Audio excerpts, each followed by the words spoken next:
This is Algebra 1, Term 3, Lesson 3.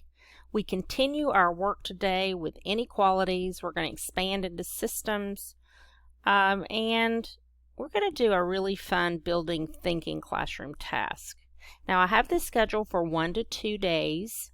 If you don't really do the building thinking classroom task, then it's probably just going to be a one-day assignment.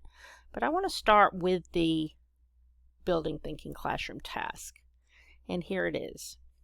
The only thing I do with this task to start is just give the image to the kids and ask them to tell me as many things as possible about the figure. Now, if you've never done this before, what you will get are some very basic answers, and not much when you first start. So I really keep pushing and pressing. I know y'all know more. I'm going to get you to keep working on this. So give me more, give me more. So there are things like linear equation they could come up with. They could come up with what is this shape? What does it reveal? What about this point on the line? What do we know about it? If we were using domain and range, what would we say the domain and the range is for what situation? I mean, you could just go on and on. I'm going to go ahead and give you in your teacher guide and in your slides some examples of stuff kids have done with this. It took, I had a class that had already done some of these, so they did kind of jump on it and come up with a lot. But if you're doing this for the first time, you usually don't get a lot, and you have to keep kind of prodding the kids. What happens, though, as soon as they kind of get past that initial resistance to trying to figure things out, they do well, usually. So try not to give up on them too quickly, and do give them time, which is why I have this scheduled for 1 to 2 days. You could take half a class period on this one problem. Because there's so much mathematics going on in this image, and you could pull in so many different concepts that they've learned about this year. So I encourage you to do that. We're about to get into some kind of off-topic things and some future lessons so that we can pull in some things like accumulation and related rates. And this problem kind of lends itself to those applications later. So the more they can pull out of this graphic and understand it, the simpler some of those other concepts will be down the road. So I'm just going to leave this here. I'll give you more information in the teacher notes. I don't want to give it away to the kids if they're watching this video. So let's go ahead and look at the next part of our assignment, which is the Desmos activity. This next activity allows kids to gradually work their way into systems of inequalities, and then we're going to do an application problem in here as well. So this does have 14 slides. I would say a minimum of 45 minutes, maybe.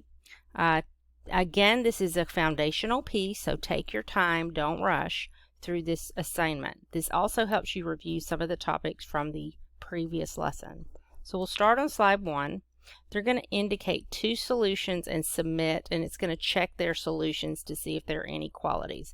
I did include a calculator, and it's not graphing, mainly because I do want them to do this without just typing it in. So I did do a scientific calculator so they can do their calculations if they would like. Okay, so they're doing it again with this system. This inequality, and then they're going to do a system. Is there an order pair that is a solution to both? Use this to sketch. So if they put a point here, if they put a point here, if they put a point here, if they put a point here, you could talk about all 4. You may even ask the kids, give me one that is a solution and one that isn't a solution, and let's put them up and let's talk about them. So they could do like a red one. This is not a solution. But then I'm going to do I'll do a purple one, and that's my solution. Or I could do another red one, not a solution. Another red one, not a solution. And then have them talk about it. So again, have a good class discussion here. Take your time. Make sure everybody's on the same page. What is a solution and what is not a solution? And then on this one, they're actually going to graph 3 points, 3 ordered pairs to represent solutions to the system. So this is where we talk about, should we pick points that are on a solid line? Should we pick points that are on a dashed line? And should we pick points that are in just any shaded region, or is there a particular one?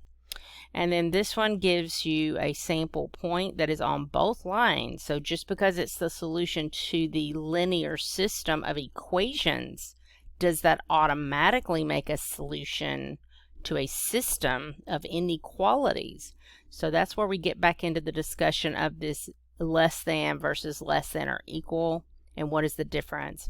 I have given you teacher moves on most of these slides, so be sure to check those. I've also given some sample responses. Now here's where we get into one. I would say it's kind of a tricky question. Maybe it's designed to trip them up, but here we have a coefficient of y that is negative. And so if they're going above or below the y like we normally do, this one is going to pose a problem for them because they're going to think, I did it right, why is it not working? So you could have them guess and check the numbers, actually put in some numbers for x and y and see what they're getting, and help them to make sense of this. So this is where you want to pause on slide 6, screen 6, and talk about a negative quantity multiplied by the y. What is this doing to your shaded region? How does that affect the graph? If you think about it, we've already solved inequalities, and when we divided by the negative, it reversed the order. Well, the same process is happening here. When they were in their math.new solving their inequalities and they divided by a negative, it reversed the order. So there's a reason that shading is not going necessarily the direction that you would think. So again, pause, talk about it, point it out, make sure they're seeing that, because that is an issue. One like this one is an issue going forward. Now what's cool about this is they will actually construct the graph by following the instructions. They'll first plot these 2 red points to go, or plot these 2 blue points to go with the blue one, and then they'll choose whether it's a dashed or solid line, or do you shade above or below that line. And then for the red one, again, they will graph the 2 points, or any 2 points that are on that line. I generally, on these, if they haven't already figured it out, before this lesson is over, I try to steer them towards using zeros, because those are things they can use mostly without a calculator, and they can just see it. So 3 times what would give you a 12? Well, it'll be a 4. So if I do 4, 0, that should work.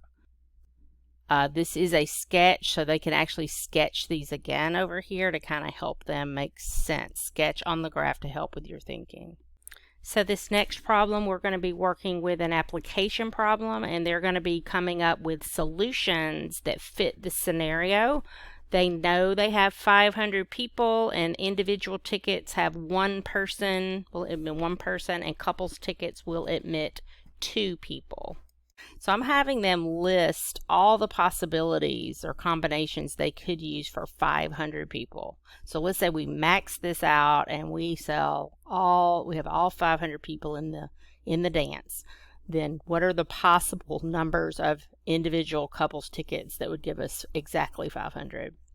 And so once they do that, then on this screen, they're going to basically plot those points, or at least 5 of those points, and then what do they notice? So hopefully they notice, but if they don't, I mean, that's why we're having these conversations, is to help the kids that don't see it. So be sure to read these teacher moves and these sample responses for what the kind of things they might say in response to this question, and then guide their conversation if they're not saying much. All right, so for this one, we're going to the money. So now we're only talking about money. This is a fundraiser. They need to raise money. So the cost for the individual ticket was $5 and the couple's ticket was $8. They need to raise $1,200. Give me 5 possible combinations that could make that happen. And so they're going to put those in the table, and when they do, Then they're going to come over here and plot them. Now, they'll have to go back and forth. Unfortunately, I didn't have the code in here to actually have this stuff transfer to this graph.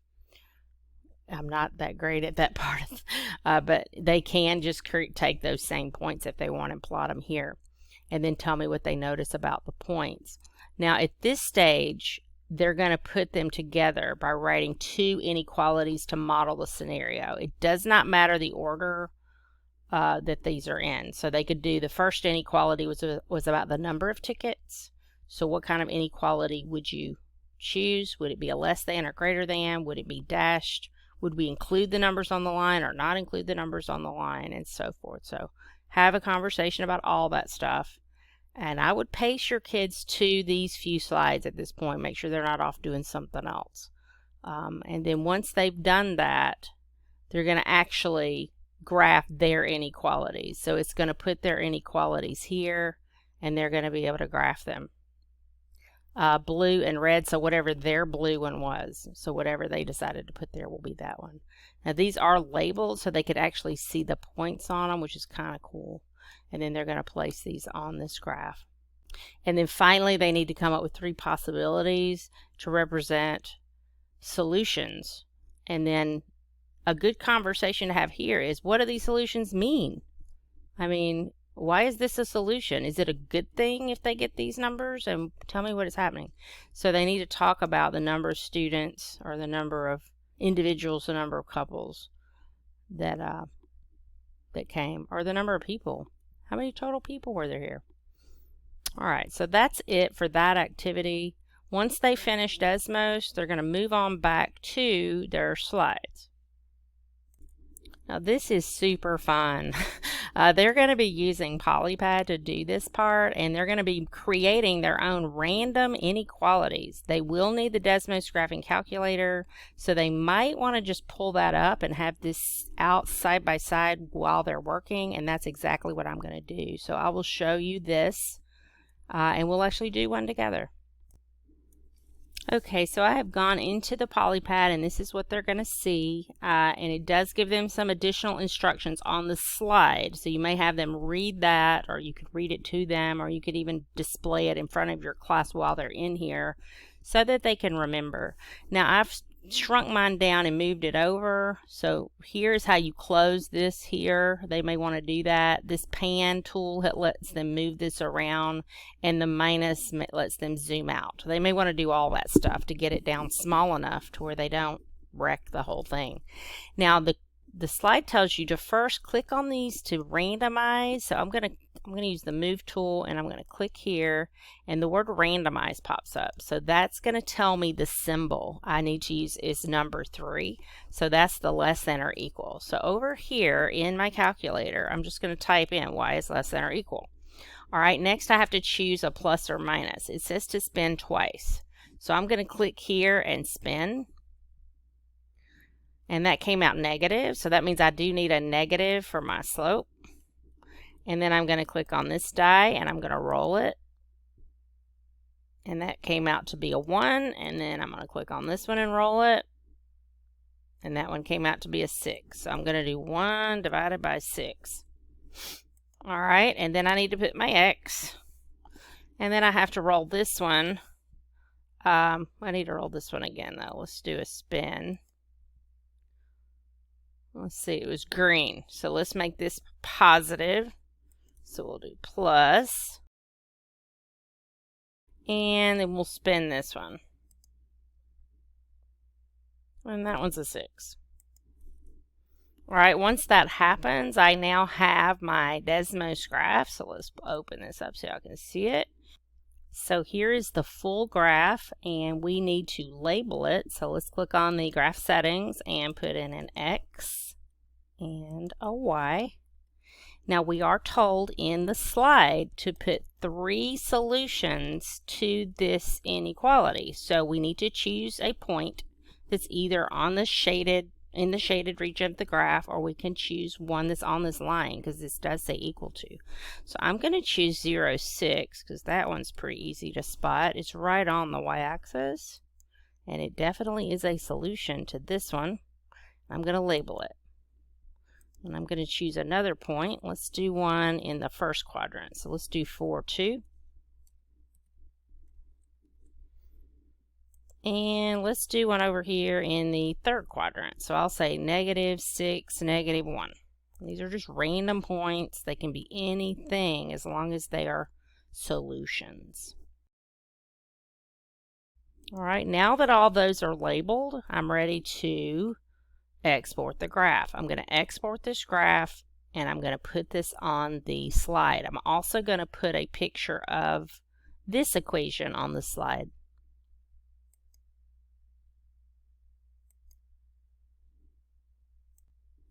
So as you can see, I've pasted a copy of the graph, and I've pasted a copy of the equation, and I've pasted a screenshot of the work I did in PolyPad. And they are finished at that point. They're going to repeat this process again on slide 4 and again on slide 5. Now when they get to slide 6, they're still doing the same thing, but they are going to add a second inequality to their graph. So following the instructions in PolyPad, create 2 inequalities, graph both of them, and then plot 3 solutions to the system. You'll notice it does not ask for a screenshot of the PolyPad. That's because they would have 2 different ones and there's just too much stuff to try to fit that all on one slide. So we're just going to have one graph and 2 inequalities pasted onto this slide. We'll repeat the process on slide number 7 and 8. That concludes our Systems of Inequalities lesson. Our next lesson will continue with systems, and what we've learned so far, we'll try to wrap it up and put it together with some of our earlier concepts. Y'all have a great day.